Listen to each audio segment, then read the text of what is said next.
阿姐穿这个真好看。二小姐以后出嫁也有自己的嫁衣。我这身子哪里有阿姐这样的福气？又来了，只要沈云芷一红脸，所有人都会觉得是我这个做姐姐的欺负了她。先脱下来吧，夫人，还有腰身没收完。云芷身子不适，看不得这些热闹。婚期既定，也不急这个。娘，别因为我耽误阿姐，我回去就是了。把嫁衣先送去二小姐院里，借嫁衣喜气，压一压二小姐近日的梦魇。夫人，那是大小姐的嫁衣。主子说话哪有你插嘴的份儿？大小姐，夫人在祠堂等您。谢家婚期在即，你本该更稳重。云芷自幼多病，你做姐姐的，何苦在她面前显摆福气？长女之恒年幼失教，为宜误伤幼妹之心，是我为母者失责。之恒，娘不是怪你，娘只是怕你将来去了谢家，也这样不懂体恤。女儿记住。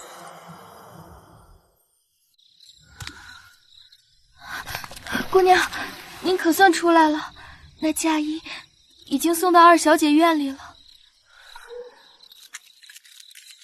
瞧，他们伺候那件嫁衣比我试衣时还要仔细。姑娘，您就不怕他们真把嫁衣留下？怕，可我更怕母亲再去祠堂，再写一页忏悔书。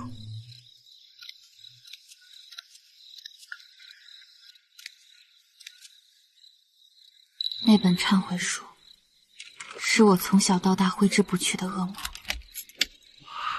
云芷房里阴冷，夜里总咳，你这朝南的院子让给妹妹住几个月？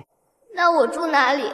之恒为一处院落生怨，不知幼妹病弱，实乃不孝不悌。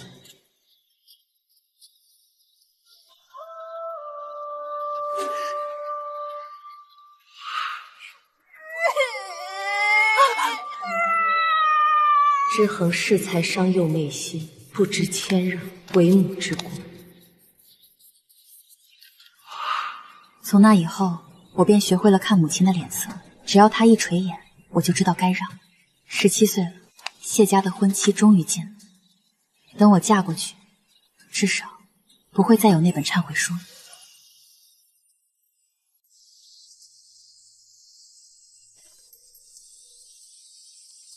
娘，药凉了，我让人换一碗。谢家若知道你这些年性子有多逆，你说还会不会这样急着娶你？去看看云芷，她昨夜梦魇念了一夜你的名字。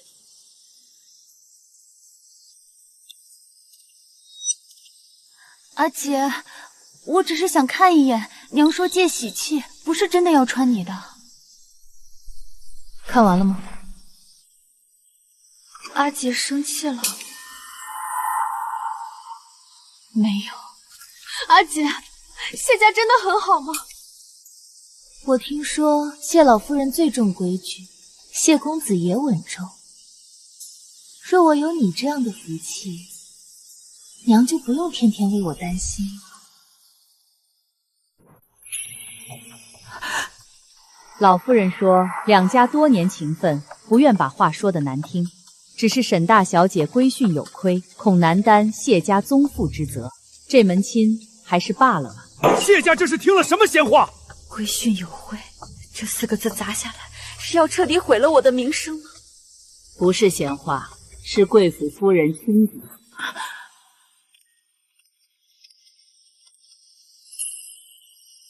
这些东西怎么会在谢家？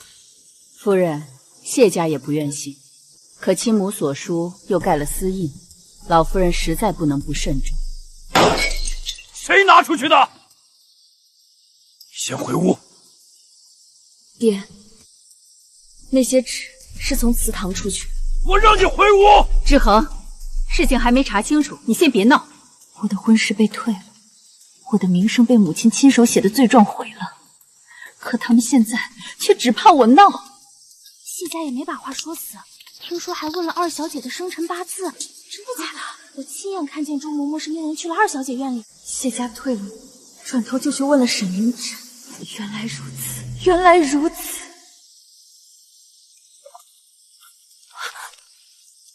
阿姐，我没想抢你的婚事，是谢家觉得你不合适，才问到我这里。那些忏悔书是你送出去的？阿姐怎么能这样想我？娘都写了那么多页，谢家会怕也是人之常情。阿姐，你若真的没错，娘为什么要写？是啊，母亲为什么要写？她每一页都说自己教女无辜，可每一页都在指控我有错。阿姐，谢家要的是能持家的宗妇，不是让长辈天天忧心的人。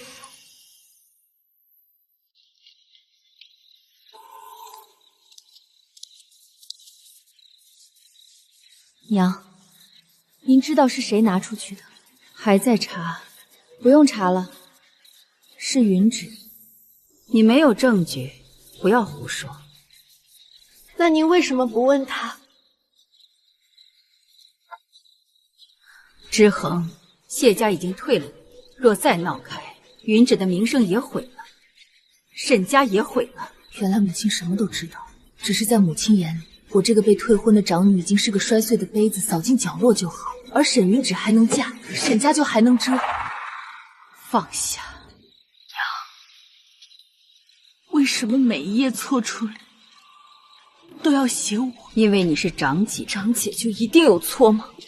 云芷从小身子弱，你多让她一些，本就是应该。沈志恒，那是我写给祖宗看的。那为什么会到谢家手里？够了！今日谢家退婚，府里已经够乱，你还要在祠堂逼你母亲？我会查清楚。查清楚又能怎样？谢家已经退了，你还想让全京城都知道沈家姐妹为一门亲事闹成这样？那就让他们知道我为什么被退。讨厌！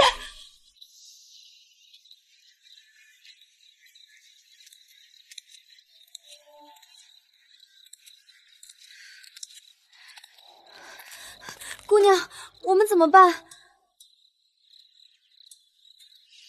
去找郑嬷嬷。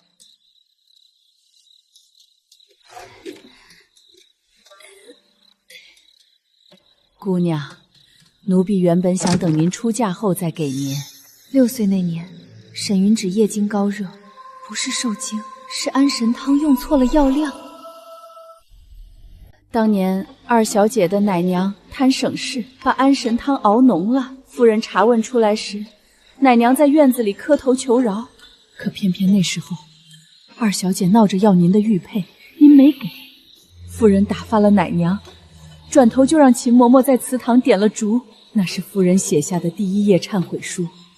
奴婢在窗外亲耳听到，夫人自言自语说：“知魂性子太硬，若不借着这个由头压一压他，以后不知要闯出什么祸来。”17年，整整17年，我背着为以误伤幼妹之心的原罪，活得如履薄冰。每一次沈云芷红了眼眶，每一次母亲走向祠堂，我都觉得自己是个天生的恶人。我让了院子，让了女仙粉，让了首饰，最后连谢家的婚事也要让出去。我以为是我不够好，原来从第1笔开始，这就是一场明知故犯的冤案。母亲明明知道真相，却依然选择拿我来祭旗，只为了将我这块硬骨头敲碎，捏成一个永远不会违逆长辈的提线木偶。沙沙沙沙，又是这个声音。17年来，哪一个无数次让我在深夜里惊惧发抖的声音，为什么此刻像潮水一样灌满我的双耳？姑娘，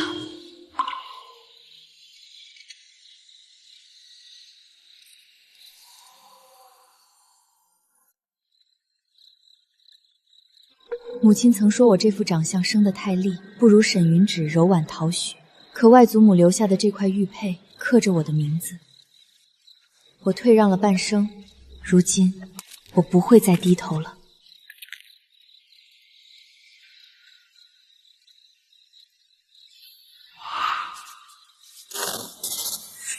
之恒，娘都是为了你好，你错在心性偏狭。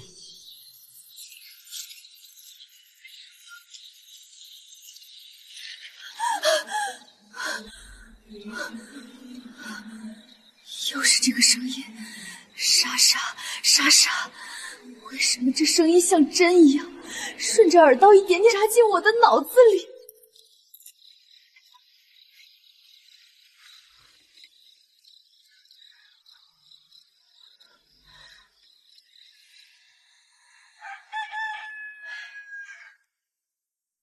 姑娘，您不是病了，是该好了。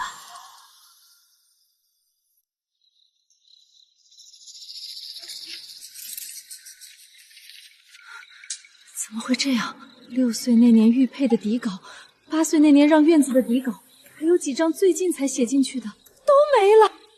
谁动了我的东西？是碧桃，是云芷，还是纸烟？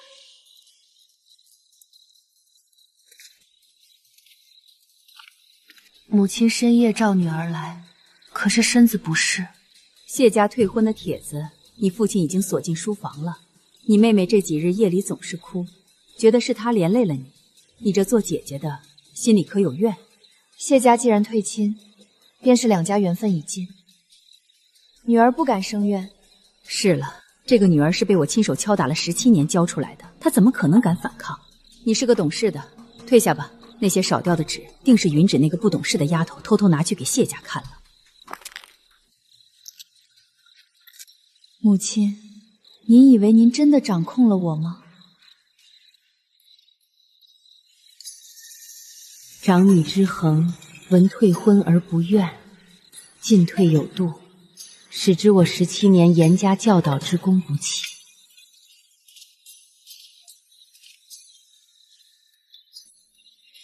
我这17年没白费。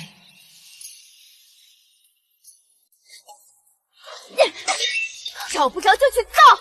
谢家虽然收了娘的忏悔书，可谢老夫人还在等江南的消息，说不能赶在谢公子回京前，把姐姐名声彻底踩死。这门亲事怎么落得到我头上？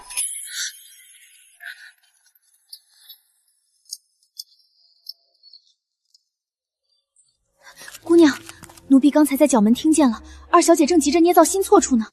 还有，谢家那位周管事，这半个月里已经去过二小姐院外2次了。谢家管事去见沈云芷，绝不是为了什么布料，而是在探口风。沈云芷用几张偷来的原件和抄本，就想换侯府嫡长女的婚事。谢家百年世家，怎么可能轻易松口？她在等谢灵州回京。二小姐也太不知廉耻了。退婚书都送来了，她还做着替嫁的美梦。姑娘，咱们手里明明有叔父的草稿，为什么不现在就去告诉侯爷？又是那种感觉，只要一想到要和家人撕破脸，身体就会本能的抗拒。那姑娘等什么？等他以为赢了。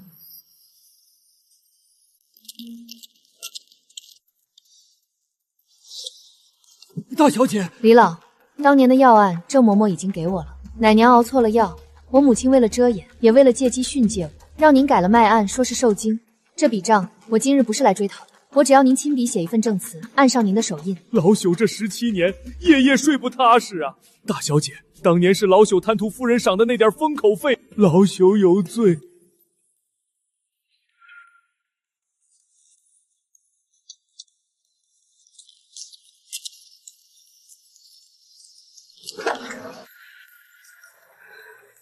莎莎，莎莎，为什么又是这个声音？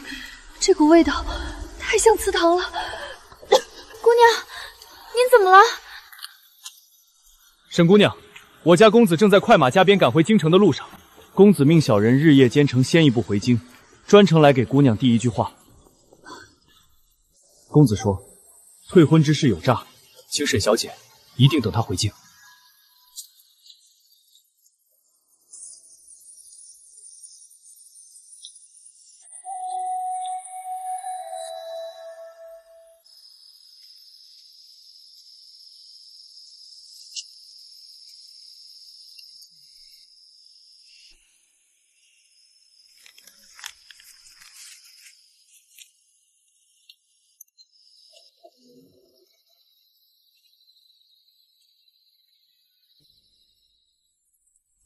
姑娘这些日子的苦，老奴都看在眼里。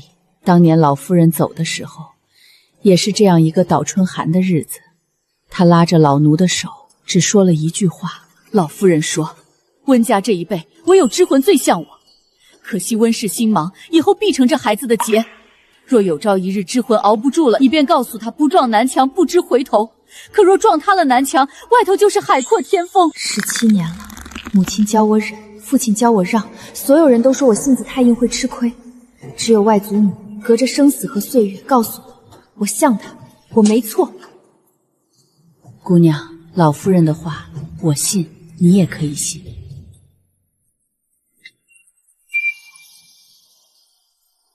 谢家那头退婚的帖子，到底还是按下了。我这个做母亲的，心里像被刀凹了一样。知衡这孩子命苦，偏偏是个倔性子。我日夜在祠堂替他抄经悔过，终究还是没能替他挡住这桩祸事。夫人莫要太伤神了，大小姐不争气，这是她的命。夫人为了教导她，连自己的名声都不顾了。这府里上下谁不知道夫人的慈母心肠？是啊，回头去各家走动走动，看看有没有家风严谨、远在江南或蜀地的好人家，哪怕门第低些，只要能压得住知衡，我也认了。那几处布庄的账目可都核对清楚了？回姑娘都核对好了，没有差错。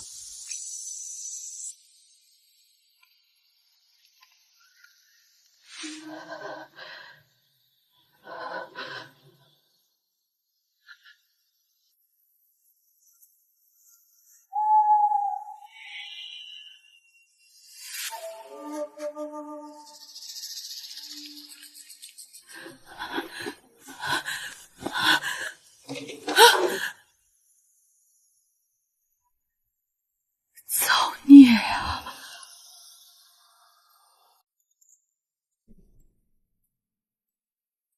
姑娘，这是城外茶行的李掌柜悄悄送进来的，是老夫人当年留下的旧物。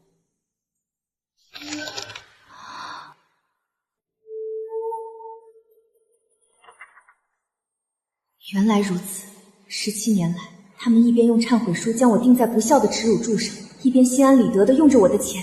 沈凝只吃的血液，温氏新打的翡翠头面，父亲宴客的名贵字画，用的全是我嫁妆铺子里的血汗钱。我一直以为父亲虽然偏心，但至少还讲究侯门的体面。原来在这个家里，我的名声是他们用来标榜家教的牌坊，我的钱才是他们维持鲜亮外表的底气。姑娘，嬷嬷，外祖母留给我的东西，哪怕是1两银子、1根线头，我也要让他们吐出来。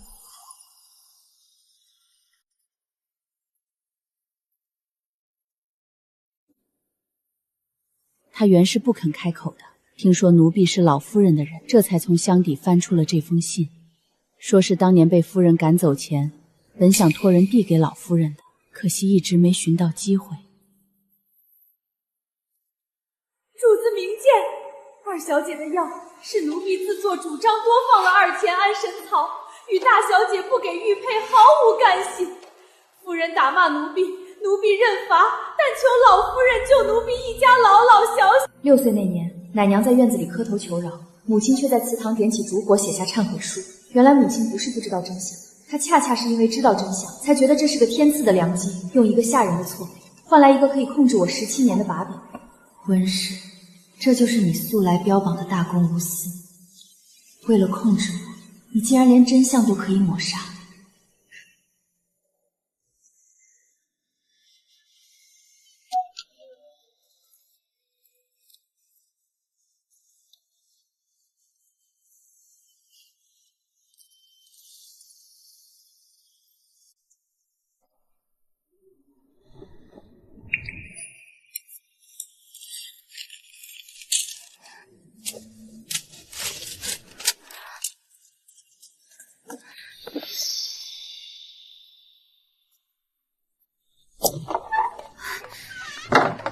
姑娘，掌柜的见钱眼开，什么都留着。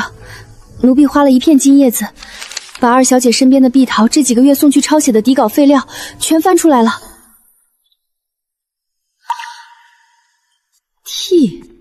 沈云芷，你想要这门婚事，大可以光明正大的去抢去求，可你偏要用替这个字，踩着我的身败名裂，去成全你自己的深明大义。姑娘，二小姐她怎么能？要案推翻了原罪，玉佩撕破了沈云之不知情的伪装，旧账揭开了侯府吸血的底牌，而这张草稿则是定死这场替嫁阴谋的最后一颗铁钉。一切都前来。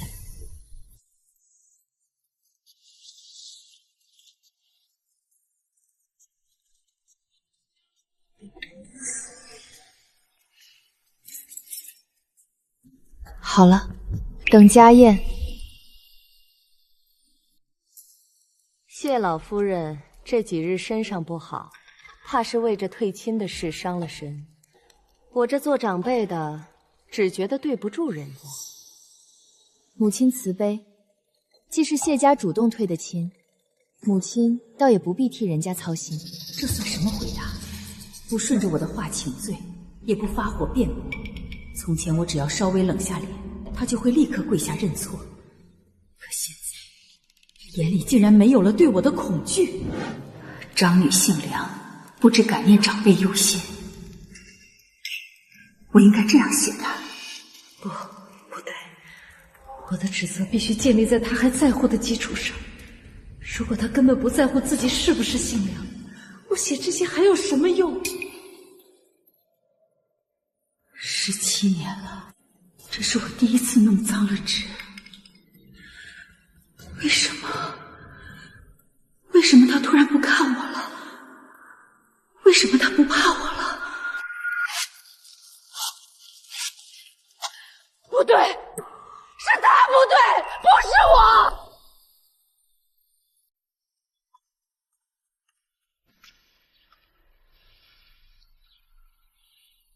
之恒啊，谢家的事儿我已经知道了。你母亲行事虽然急躁了些，但也是为了你好。谢家门第高，规矩大，你这性子嫁过去，以后若是受了委屈，连个转圜的余地都没有。所以，不如咱们家主动些。我打算对外宣称，是你身子骨弱，自请退婚。如此一来，谢家得了面子，你的名声也能保全大半。至于你的婚事，我与你母亲商量过了，会从族中挑几个江南或是属地的好后生，多给你备一份体面的嫁妆，远嫁过去，舒舒服服做个当家主母，不比在京城受气情。远嫁，多给一份嫁妆。父亲这笔账算得真是精明，用一份不痛不痒的嫁妆买断我17年的委屈，换来沈云芷踩着我的名声顺利嫁入谢家，保全了永安侯府姐妹情深的牌坊。这是家里能给你想出的最妥当的法子了。你是个懂事的孩子，当明白父母的苦心。你若是想通了，我明日便让人去谢家走动。女儿想想。你还要想什么？婚家乃终身大事，女儿愚钝，自然需要多想几日。17年了，这是我第一次对父亲的决定说出不直接答应。原来拒绝也并没有想象中那么难。等着吧，脾气再硬有什么用？他终究还是要靠这个家，最后还是要答应。老奴前几日来看过，虽然破败了些，但骨架还在。老夫人当年还在时，最爱坐这里看账。夏天纳凉，秋天扫叶。她说这树大，能遮风挡雨。从前在侯府，每到一个新的地方，我总会下意识地屏住呼吸，去听四周有没有母亲靠近的脚步声。可现在，我坐在外祖母坐过的地方，听着风声，耳鸣居然奇迹般的平息了。东厢房和西边的书房梁状都是好的，修一修换几片瓦就能用。正屋塌的厉害，若要大修，怕是得费些银钱和时日。在沈家，我没有一寸属于自己的立足之地，哪怕是住的偏院，也是为了给沈云以腾地方才搬过去的。我需要一个真正属于我的，不需要任何人许可就能安睡的地方。先修缮东厢和书房，正屋慢慢来。嬷嬷，多找几个手脚麻利的工匠，我要这里能住人。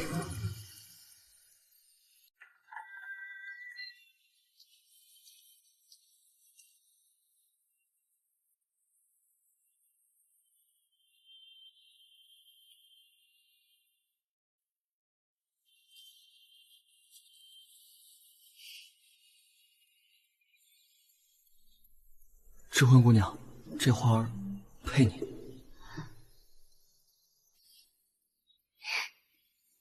这是我17年暗无天日的生活里为数不多的一抹亮色。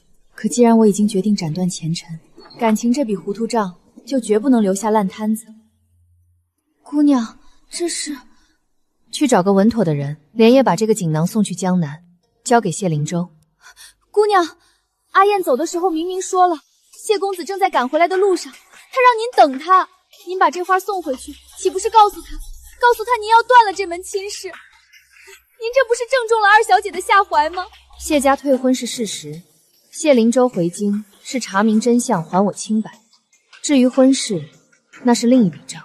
我不需要任何人的怜悯，也不需要谁用婚书来拉我出泥潭。我要清清白白地站在他面前，而不是作为一个随时会被舍弃的未婚妻。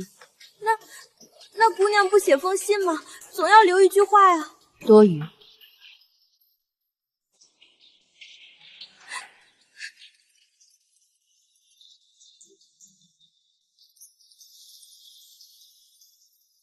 娘，这几件赤金点翠的头面款式都有些老旧了。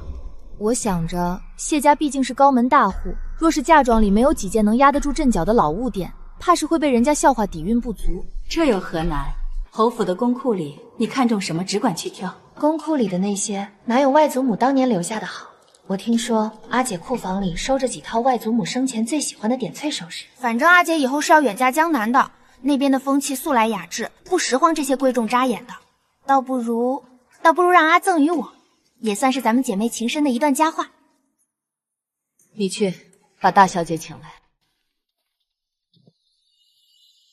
之恒啊，你妹妹正在备嫁妆，谢家规矩重，咱们家少不得要多添置些老物件撑场面。我想着你外祖母留给你的那几套点翠首饰，如今你也用不上，不如就先拿出来给你妹妹添个彩，就当是你这个做长姐的心意。又是这种眼神，在母亲眼里，我只要有1秒钟的迟疑，就是自私薄情。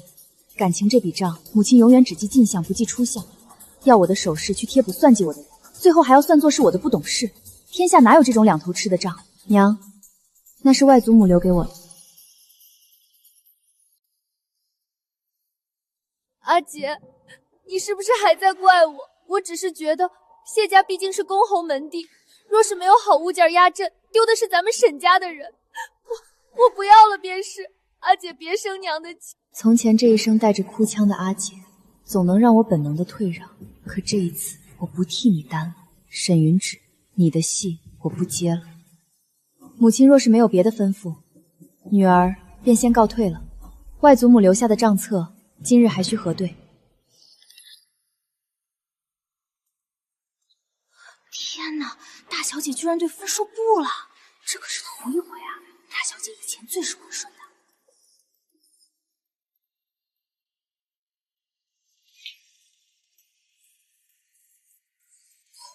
不对，如果她根本不在乎，我写这些还有什么用？是我教的不够，是我教的还不够。看着这处能遮风避雨的院子，我心里那本账册一页页变得清晰起来。沈家欠我的，是时候该清算了。姑娘，奴婢刚才去针线房，听见那些婆婆在嚼舌根，说二小姐院里传出来的风声，说您这段日子连请安都告了假，是因为谢家退婚后，您心思深沉，不仅对母亲生了怨怼，甚至还暗中转移嫁妆，筹谋着要离府。这可是要扣上一顶忤逆不孝的大帽子啊！这要是传到外头去，姑娘您以后的名声可就全毁了。咱们得赶紧去侯爷面前分辨啊！沈云芷，这显然是你在那日讨要首饰烹病后的反扑。既然拿不到好名声，就要把我的名声彻底踩进泥里。只有把我塑造成一个不孝不悌的罪人，谢家那门亲事才能名正言顺的落到你头上。分辨什么？就说那是您的家产，您去查账是理所应当的呀。在他们眼里，我是沈家的人，我的东西自然也是沈家的。去分辨，就等于承认了他们在用孝道审判我。这笔账从根子上就是错的，让他传，再过几日，他就传不动了。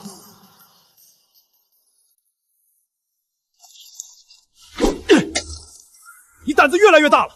我原以为你只是受了退婚的刺激，性子倔了些，如今看来你是连这侯府的规矩都不放在眼里了。你动用宝凤斋的银子去做什么？去修城东那个破宅子？你一个未出阁的姑娘，修什么宅子？你是打算和这个家划清界限，还是要给外人看我沈家容不下你？父亲发怒，并不是因为那笔钱有多少，而是因为我挑战了他作为家长的绝对控制权。在父亲眼里，我不过是一件属于侯府的物件，物件是不能有自己意志的，那是外祖母留给我的家产。混账！只要你一天姓沈，只要你还吃着沈家的米，你的东西就是沈家的。你被谢家退婚，名声尽毁，侯府还要贴着老脸去给你收拾烂摊子，给你筹谋后路。你倒好，再防着自己的亲生母去倒腾那个破宅子。沈之恒，你眼里还有没有我这个父亲？还有没有这个家？这双眼睛里有对绝对权力的维护，有对面子受损的焦灼，唯独没有一丝，哪怕一毫对被退婚女儿的疼惜与怜悯。这个家可曾把我当过家人？侯爷发了那么大的火，他竟然没被罚跪。听书房外头伺候的小厮说，大小姐说了一句话后，侯爷便愣住了，半晌没接上话，最后只是一挥手，让大小姐退下来。什么话？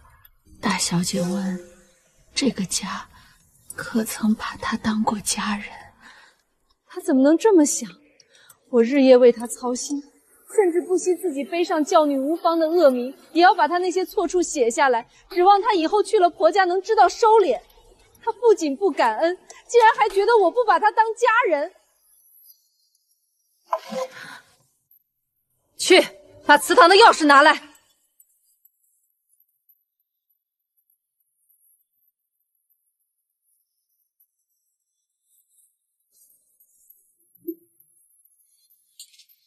祖宗会知道我尽力了，错的是他。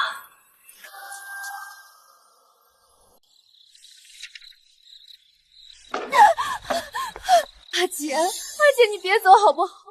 外头都在传你要搬出去，我知道你是在怪我，我们是亲姐妹啊，打断骨头连着筋，你怎么能不要这个家了？多么完美的一场戏啊！即便是在哭，也依然保持着最惹人怜爱的姿态。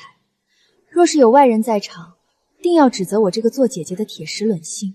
可现在没有外人，云芷，别装了，这里没有母亲看着，也没有外人评理，你的眼泪卖不出好价钱了。阿姐，你在说什么？为了让你这出体弱多病的戏唱下去，我背了17年的骂名，如今我不会再陪你演了。我从前让你是怕娘伤心，如今你自己想想，娘这17年是为我伤心多，还是为你伤心多？妹妹没事就回去歇息吧。明日晚上在花厅摆下家宴，请三叔祖和五太叔公过来，再去给谢家递个帖，请周管家也来做个见证。不信，当着全族长辈的面，他还敢说半个不字？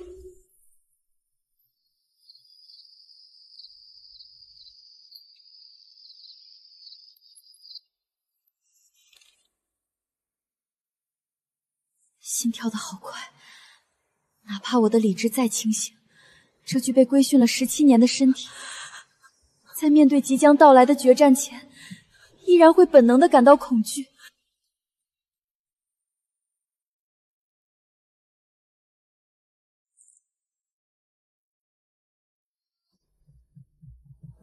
姑娘，刚才角门外来了个生面孔，说是谢家江南商行的驿马，800里加急走水路送来了一封密信，指明要交到您手里。这是我送去的那身干花的回音。谢灵州，你用这片仙叶告诉我，你收到了，你懂了。嬷嬷，明日便是时候了。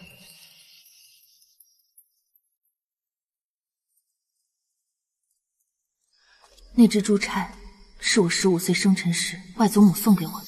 沈云芷，你连这个都要抢？志恒来了，今日请族中长辈和周管家来，是为了把咱们家和谢家的误会说清楚。谢家既有顾虑，你便退一步。云芷若能嫁过去，也免得两家升格，保全了侯府的颜面。你是个懂事的，这退亲书你当着长辈们的面签了吧？爹，我不敢要阿姐的婚事，只怪我身子不争气，让长辈们操心了。这17年，我日夜在祠堂替她抄写错处，终究是我这个母亲没教好，才让这孩子养成了这般执拗的性子。谢家有顾虑，也是人之常情，只求各位长辈做主，全了这门亲事。志恒啊，你母亲话都说到这个份上了，你也该懂事些，大局为重。17年了，你们用孝道、用大局压了我17年，今天这笔账该算清楚了。娘，您先别急着翻那本书，在此之前，我有一笔17年的旧账，想请各位长辈过目。什么旧账？族中长辈和外客都在这里，你还有没有点规矩？赶紧把东西收起来，退下去。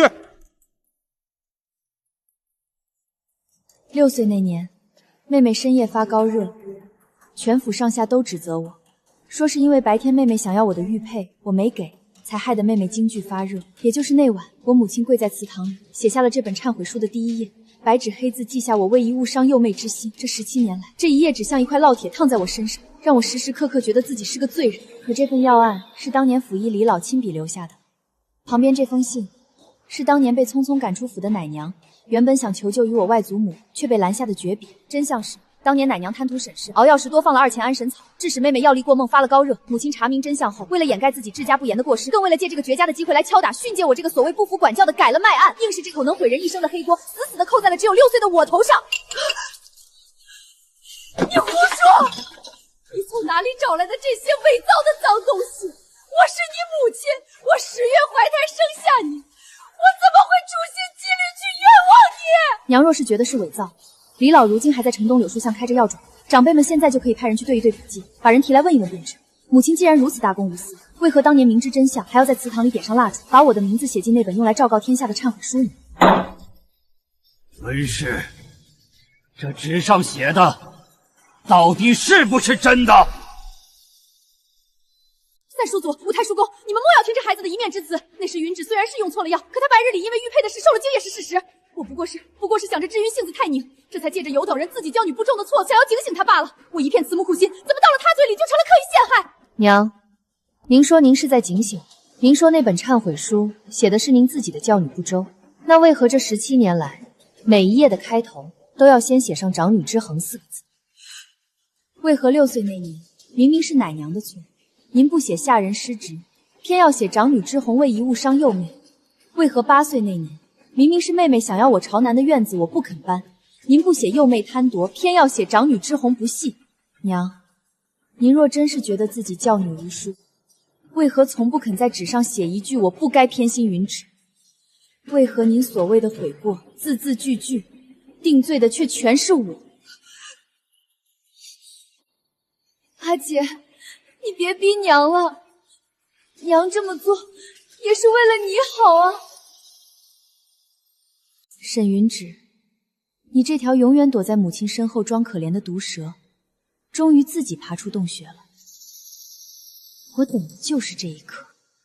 既然妹妹提到了为了我好，那咱们姐妹今日便当着长辈的面，把这第2笔账也算清楚。长辈们应该认得，这枚玉佩就是6岁那年让母亲写下第1页忏悔书的罪魁祸首。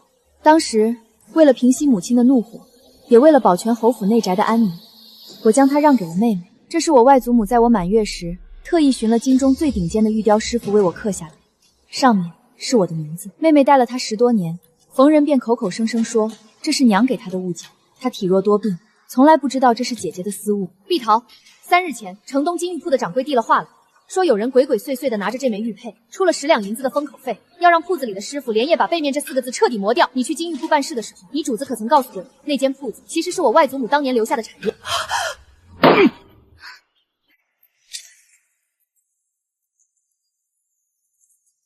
说，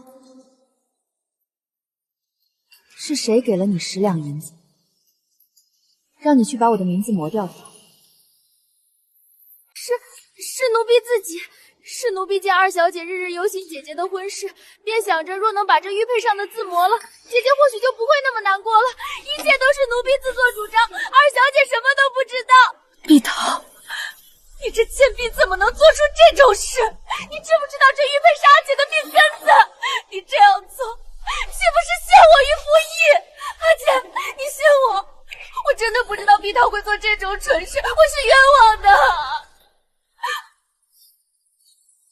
哦，原来是丫鬟自作主张。那这条文墨斋的书符登记呢？上个月初5，二小姐院里的丫鬟碧桃在城南文墨斋花了1里文银，雇人抄写女训10卷，以及忏悔书残卷30幅，而送去让人临摹的底稿，不仅有我母亲的亲笔，还有二小姐自己夹在里面的草稿。磨掉玉佩上的字是丫鬟自作主张。那去外头书房雇人抄写那些用来毁我名声的脏东西，难不成也是这丫鬟拿着自己的乐器去替你这不知情的主子筹谋的？闭嘴！贱婢，都是你这贱婢害我！够了！到底是谁写的底稿？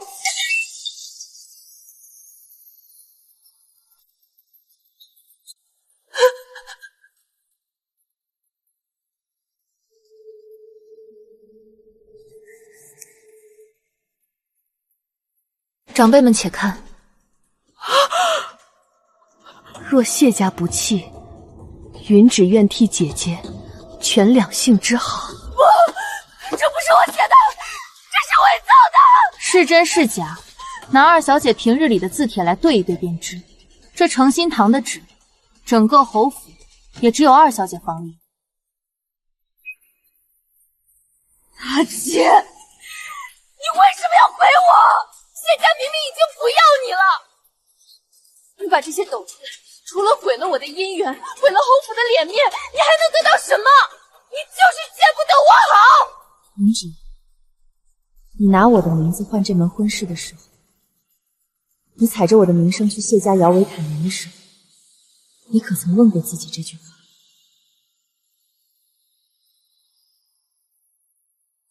我的东西我可以不要，但你不配抢。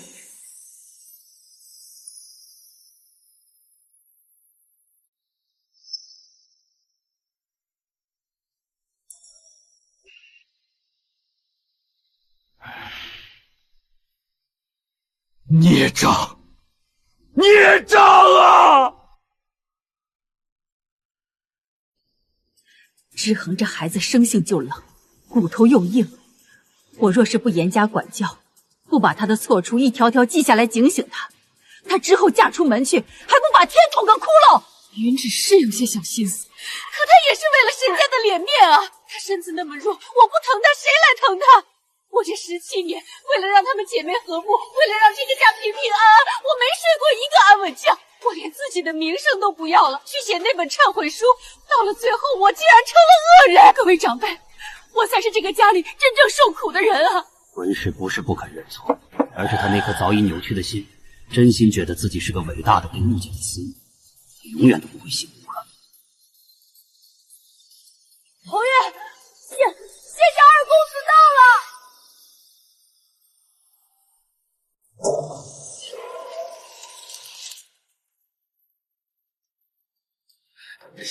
谢二公子，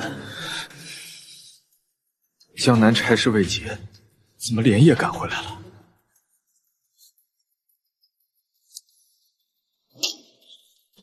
侯爷，这里面装的是前些日子贵府有心人送往谢家的所有忏悔书原件与抄本，另外还有一份，是谢家暗中派人查访城南文墨斋掌柜关于有人花钱雇佣抄写伪造书写画押供词。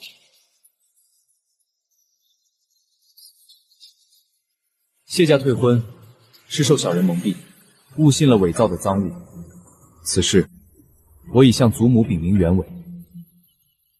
谢家未曾明辨是非便送上退婚书，亦有失察之责。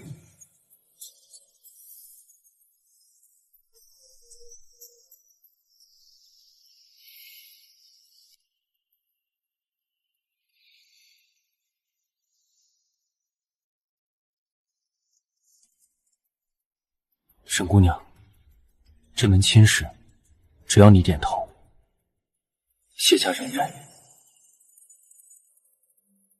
我来接你。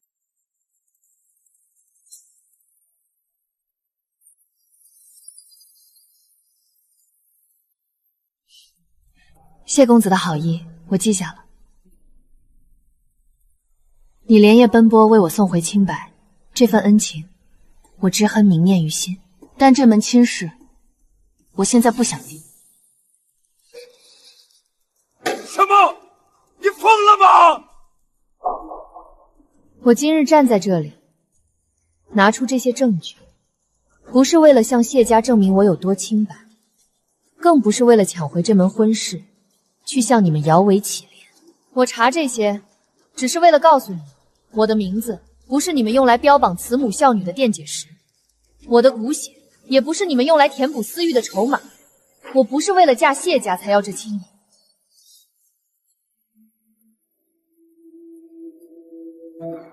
好，若是姑娘以后还愿意嫁，我依然愿娶。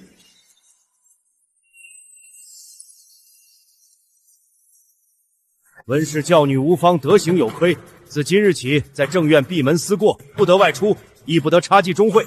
至于那孽妇，连夜送去城外庄子养病，没有族里发话，永远不许接回来。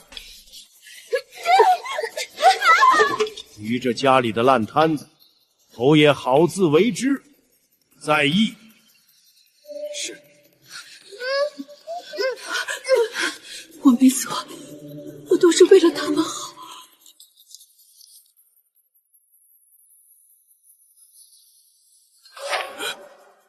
你满意了？17年，为了你所谓的家族颜面，你可以心安理得的牺牲我。如今，我不会再任你摆布。明日起，请祖老做见证，我要回外祖母留给我的所有东西，一分一毫都不能少。侯府账目向来由你母亲打理，繁杂无比。你这般急着清算，难道以为为父会贪没你的嫁妆不成？既然繁杂，那便一笔一笔的对。宣和10年，支走1500两；宣和11年，支走1000两。现银凑不齐，无妨。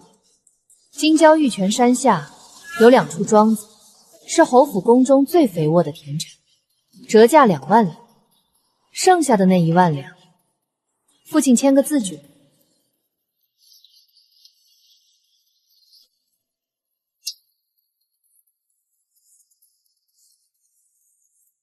沈之恒，你这是要绝了沈家的脸面！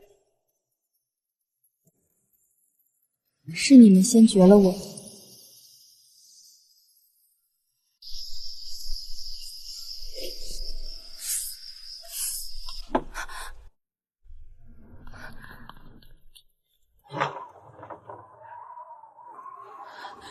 姑娘，这是夫人今晚在祠堂里刚写的。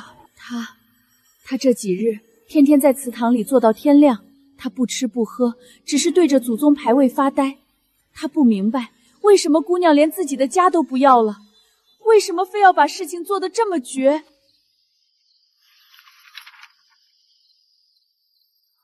到了这个时候，母亲依然觉得错在我。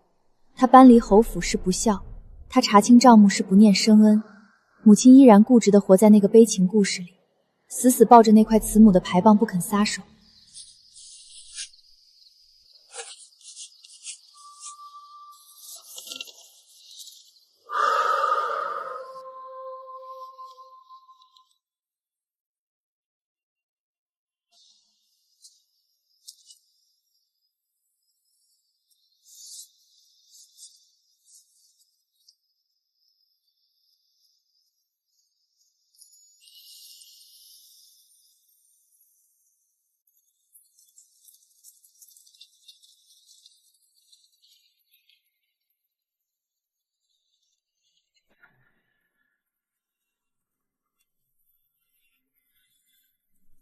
17年了，我终于走出了那个泥潭。从今天起，我不再是谁的提线木偶，我只是我自己。姑娘，到了。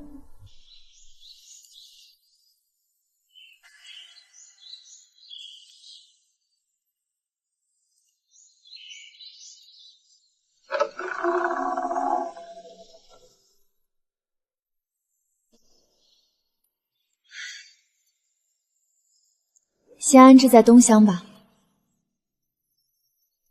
姑娘，床铺已经熏过了，用的是老夫人以前最喜欢的沉水香。灶上也烧了热水，一会儿喝碗热粥再歇歇。嬷嬷，以后这里就是家，我自己的家。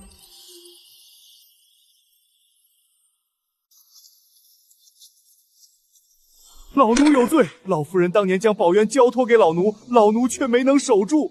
这些年，侯府账房一次次来支走铺子里的本钱，老奴愧对老夫人，愧对姑娘啊！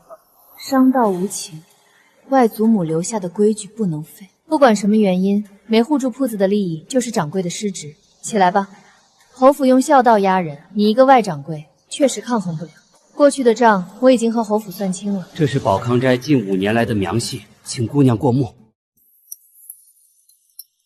这位大小姐看账如此犀利，骨子里简直和当年的老夫人一模一样。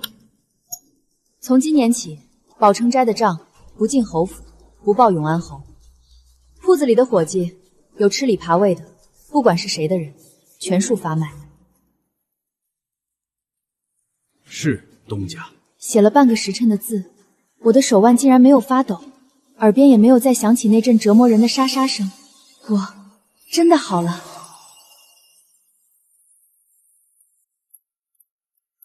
退钱，必须退钱！这就是个赝品，你们宝丰斋卖假货。卢掌柜，按规矩全额退还定金，当众划掉他们的名字，以后概不合作。哼！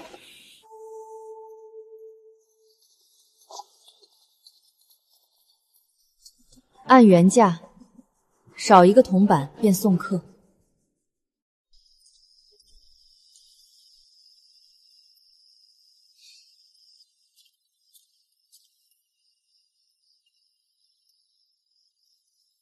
从前在侯府，每到这个时辰，就是我最难熬的时候，因为那正是母亲去祠堂点蜡烛、翻开忏悔书的时辰。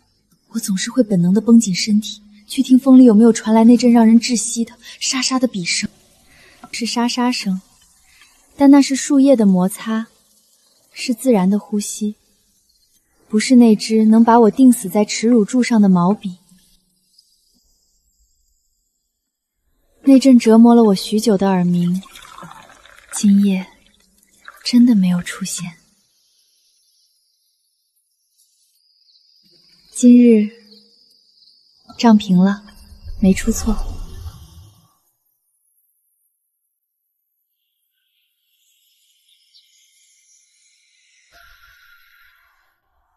沈姑娘，这是我家公子让小人送来的。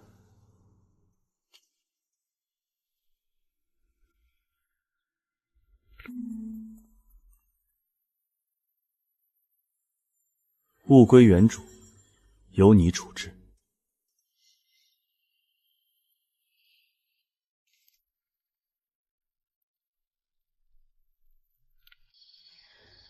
这是别人造的孽，与我无关。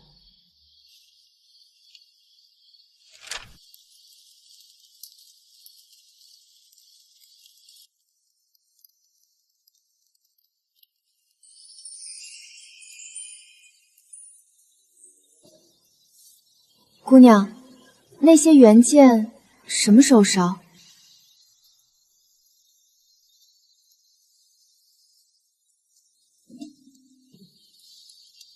等后府那一箱子也送来。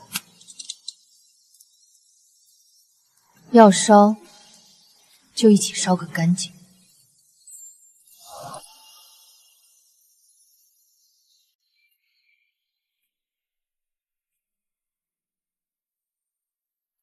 姑娘，侯爷发了话，说这本册子留在府里是个祸害，族老们也觉得晦气，让奴婢送来给姑娘，随姑娘是烧是毁，全凭姑娘处置。事已至此，你若还怨，就怨我吧。云芷年纪小不懂事，身子又自幼病弱。你做姐姐的，别同她计较。这些东西你烧了也好，留着也罢，全当全了咱们这17年的母女情分。都到了这个时候，你依然在用道德绑架我，试图用这最后一点可怜的母女情分来换取我对沈云芷的宽恕。这笔感情的烂账，你到死都算不明白了。他还真是……姑娘，夫人这几日有些魔怔了。她被族老禁了足，白日里不见任何人，夜里就点着灯，一个人在正院的空屋子里坐到天亮。她常常对着虚空说话，说她没有错，说她都是为了你们好。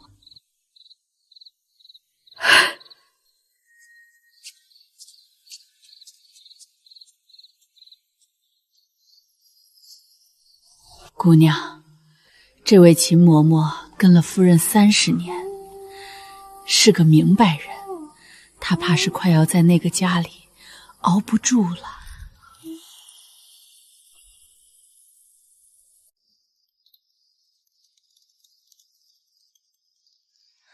姑娘，火生旺了。别哭，这是在平账。坏账死账只有彻底割销了，以后才能清清白白地开一本新账，这是好事。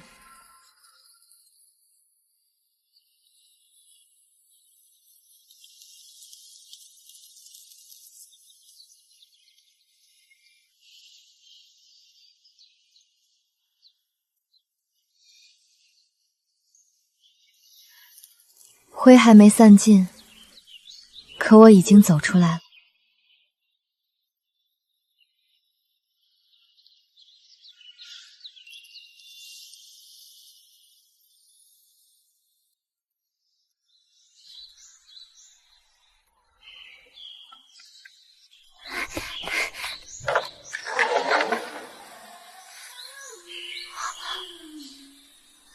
谢公子。家祖母让送来的，是今年新收的槐花蜜。祖母说，沈家老夫人年轻时，每年初夏最爱拿着槐花蜜兑井水喝。他老人家身子不便，便让我跑这一趟。陶罐是温热的，在这个初夏的午后，他这一路骑马过来，怕磕碰了，定是一直小心翼翼地捧在怀里，用体温捂热。那道曾经在无数个夜里割得我生疼的，象征着残缺与委屈的细小旧裂纹，此刻在指腹下，似乎没有那么锐利了。替我谢谢老夫人。好。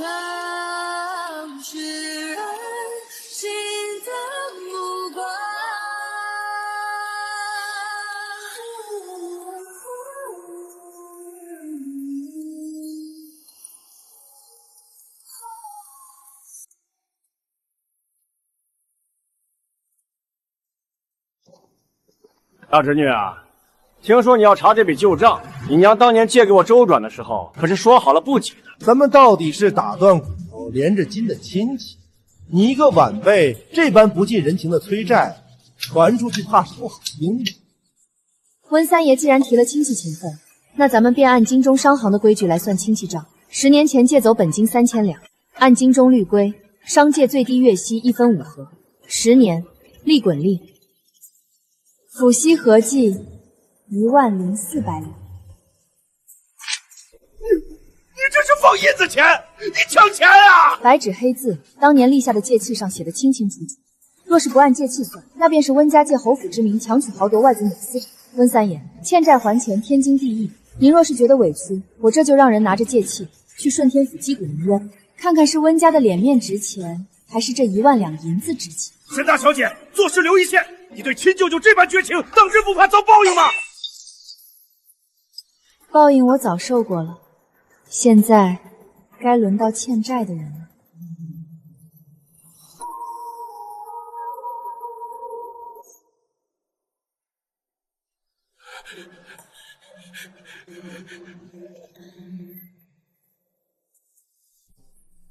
沈姑娘，按咱们京中布行的规矩，东家易主须得重新在行会里挂牌。只是咱们行会的章程里，历来没有独身女子做大东家的先例。姑娘若是执意要经营，怕是坏了规矩。以后这行会里的进货、分虾、锦云布庄，怕是都沾不上边儿了。规矩，我自然是懂的。孙老爷说没有女子做东家的先例，可巧了，我外祖母当年创立锦云布庄时，亲手立下的入会文书，这上面可是白纸黑字写的明明白白，妇人主事，行会不得以性别为由干涉祖行，且这份文书是当年太祖皇帝体恤商贾，亲批了红的。怎么，孙老爷今日是想当着满大街人的面说太祖皇帝当年定的规矩不作数了？沈姑娘说笑了，说笑了。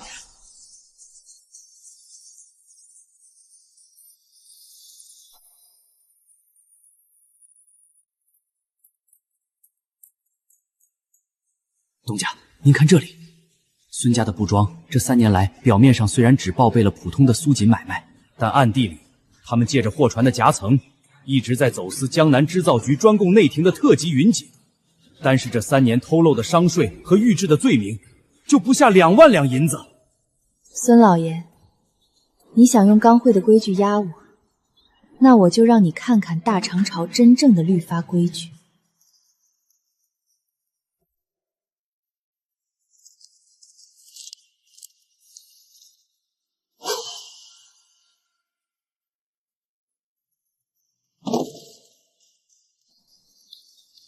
老爷，不好了！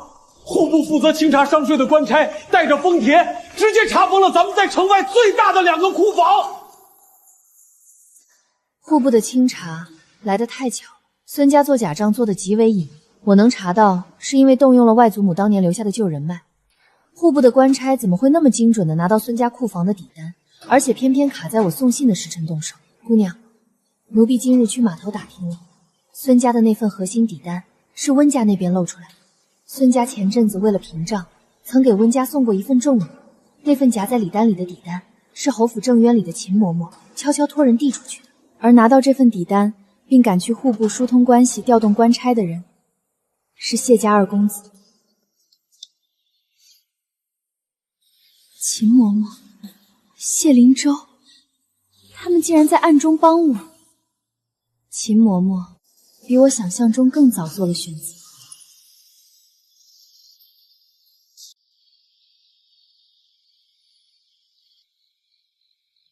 姑娘，秦嬷嬷那边要不要奴婢去接触一下？不必。她既然选择暗中递消息，说明她在侯府的处境已经到了极限。这个时候去接触，反而会暴露她。等她自己走出来吧。谢灵舟，你没有高高在上的施舍我，而是用这种势均力敌的配合，在最关键的时候帮了我。你尊重我的手段，也懂我的骄傲。去酒窖里拿一壶去年酿的春日酿，送到谢府去，交给谢公子的长怂阿燕，就说多谢户部大人的公正。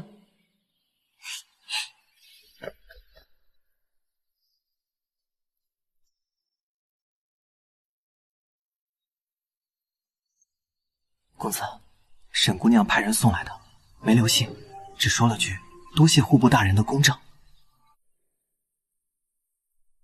多谢户部大人的公正。知影，你把公事和私事分得很开，却又用这种最妥帖的方式回应了我的支持。公子，沈姑娘这手段真是让属下开了眼界，连孙家那样的老狐狸都被她治得服服帖帖的。她比我想象中走得还要远。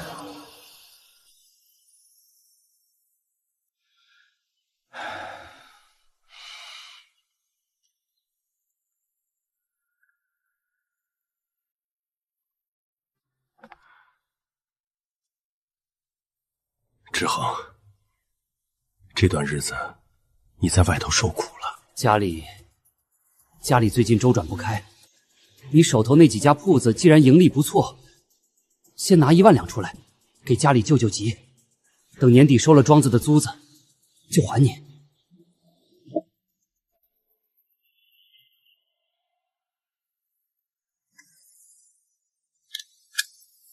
父亲要借钱，自然是可以的，只要父亲先把这笔外祖母家产里的旧账清了，这1万两欠条平了，咱们再谈新账。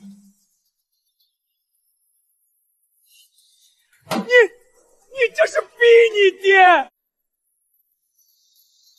我生你养你，难道还不值这1万两银子吗？你简直是大逆不道！莎莎，莎莎，莎莎，这个声音又响起来了。每一次面对父亲的暴怒，身体就会本能地被拉回那个窒息的祠堂。是您逼我先长大的。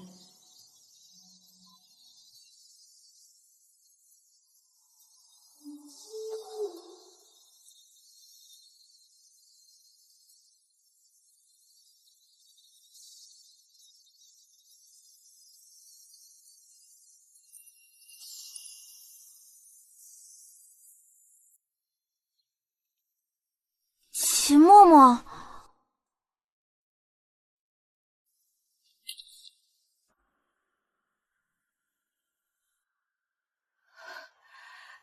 姑娘，夫人那里，奴婢做不下去了。奴婢今日是来投奔姑娘的。姑娘，奴婢在夫人身边伺候了整整30年。从前她写这些，奴婢真心以为她是在为严苛教女而心痛。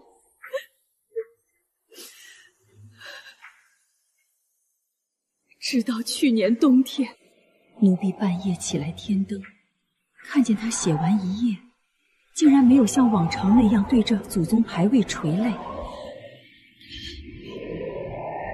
他拿着那页纸，对着铜镜，端详着自己哭红的双眼，露出了一种凄美陶醉的感情。那种眼神，奴婢一辈子都忘不了。他是在欣赏自己牺牲奉献的伟大。他从不觉得亏欠你，他只是迷恋那个委曲求全的好母亲的戏码。奴婢这30年，是替他搭了戏台子。今日想清楚了，再不下来，奴婢自己也成了他戏里的人。原来如此，原来那困住我17年的，不是什么深沉的母爱，而是一场病态的自我表演。我心中最后一丝对母爱的幻想，在这一刻，彻底化为飞灰了。嬷嬷，从今日起，您是这里的人。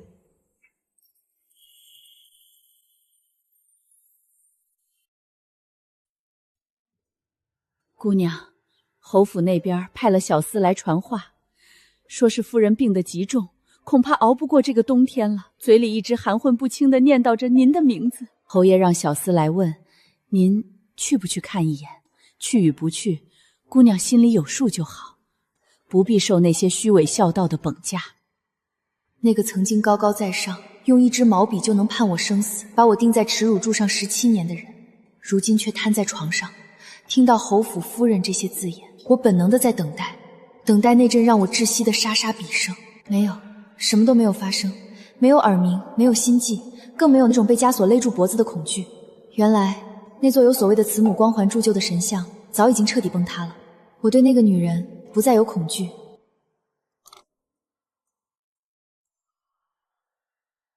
去备车吧。姑娘，您真的要回侯府？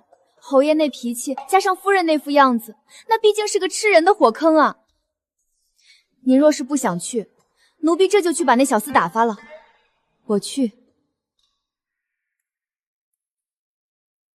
但不是回去，我只是去亲眼见证一段关系的真正终结。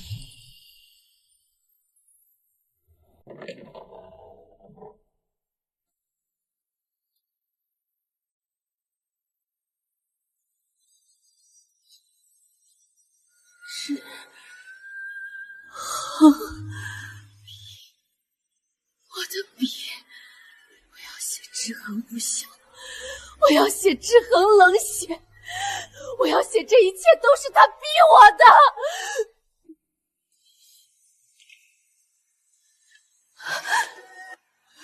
娘没错，云芷是你妹妹，你该让的。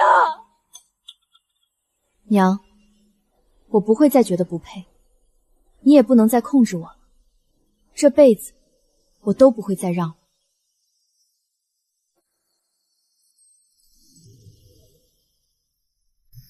开门，阿姐！开门！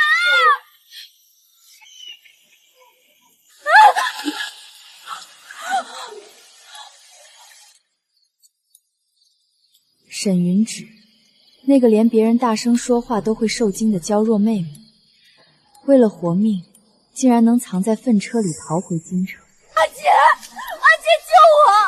庄子上的人都不是人，他们给我吃馊饭，让我洗衣服，还打我。阿姐，我错了，你跟爹说说，让我回家好不好？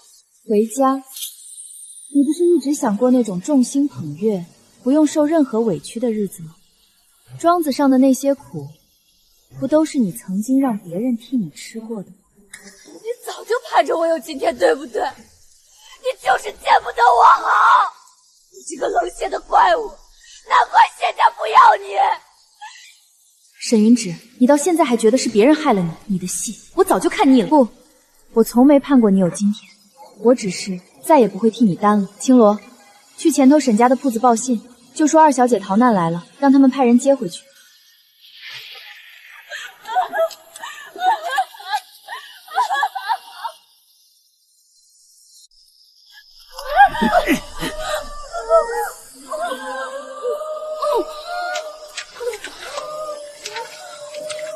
沈云芷，那个永远会替你兜底，永远会因为母亲的眼泪而退让的阿锦，已经彻底死了。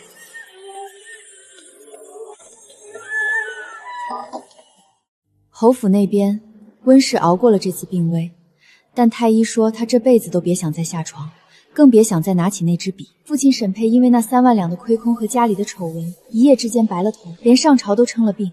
而沈云芷将会在那个偏远的庄子里度过他漫长而绝望的一生。恶人终有恶报，而这一切的上天赐予，是我一步步算清了每一笔账，亲手讨回来的。无论我怎么去想，那阵曾经如影随形，仿佛刻在骨髓里的沙沙声，此刻竟一丝都没有了。我的脑海里干干净净，只剩下窗外风吹落叶的自然声响。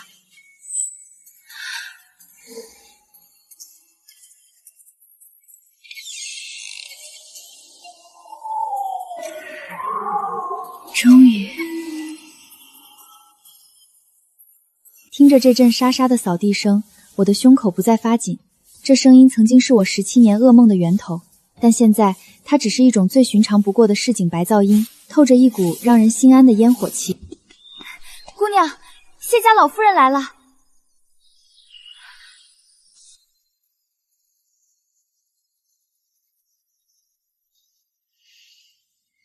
之恒见过老夫人。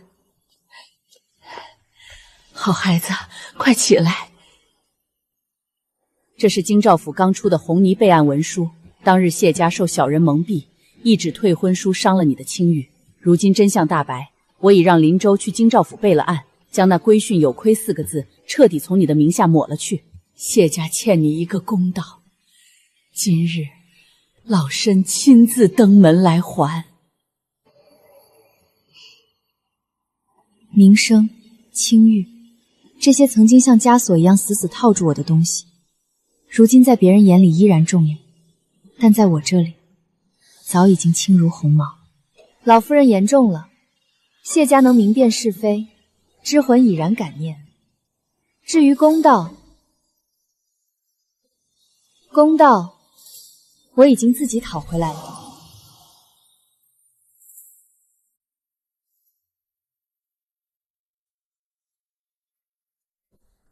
东家，自打谢老夫人登门后，那些原本欺升压价的风波商，现在也都规规矩矩的按市价走账了。咱们铺子的生意是越来越红火了。沈姑娘，这是一位客人让小人送来的。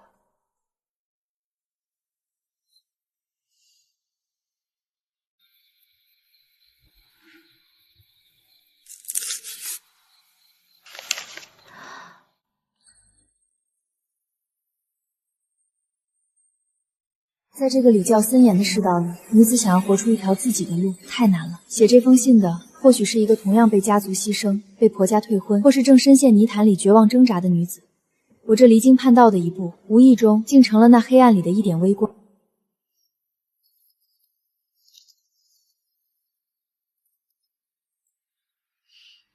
今日有一人因我而少哭一夜，这笔买卖赚了。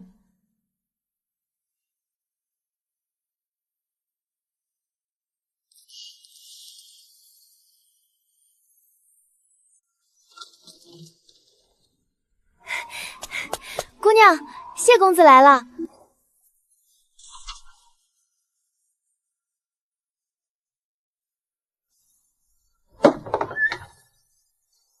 进来坐吧。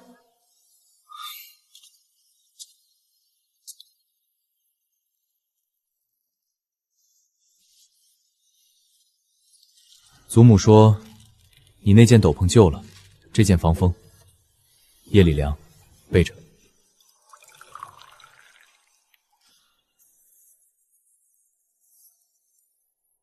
这玉佩比从前温润了。是啊。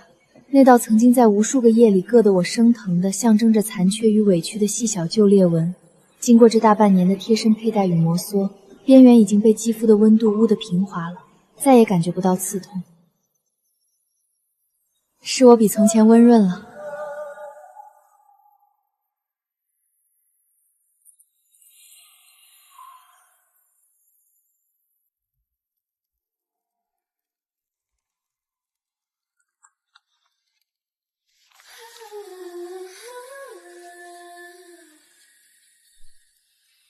这份婚书，我接过它已经大半年了。这大半年来，谢家没有催过，谢老夫人也未曾施压。你们给了我在这京城里最体面、最宽容的尊重。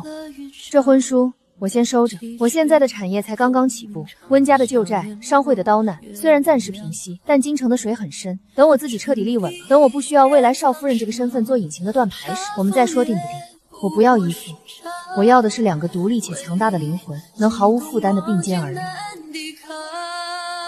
好，我等。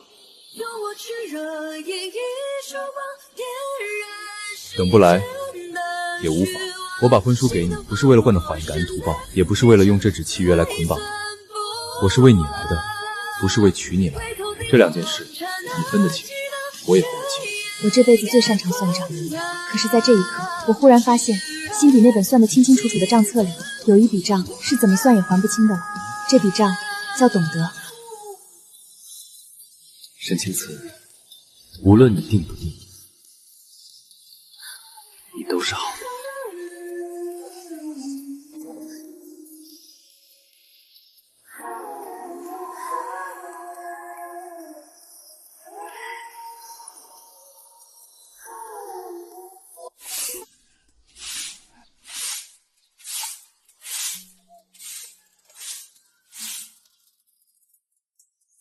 今日与江南李老板定下一笔生丝买卖，利3分，读水经注2卷，心有所悟，午后得闲，见春光大好，心甚慰。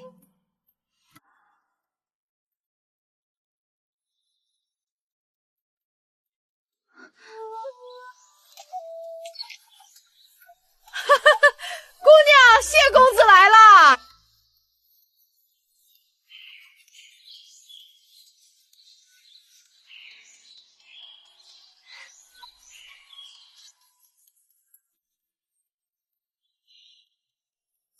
老夫人，您的指环长成了。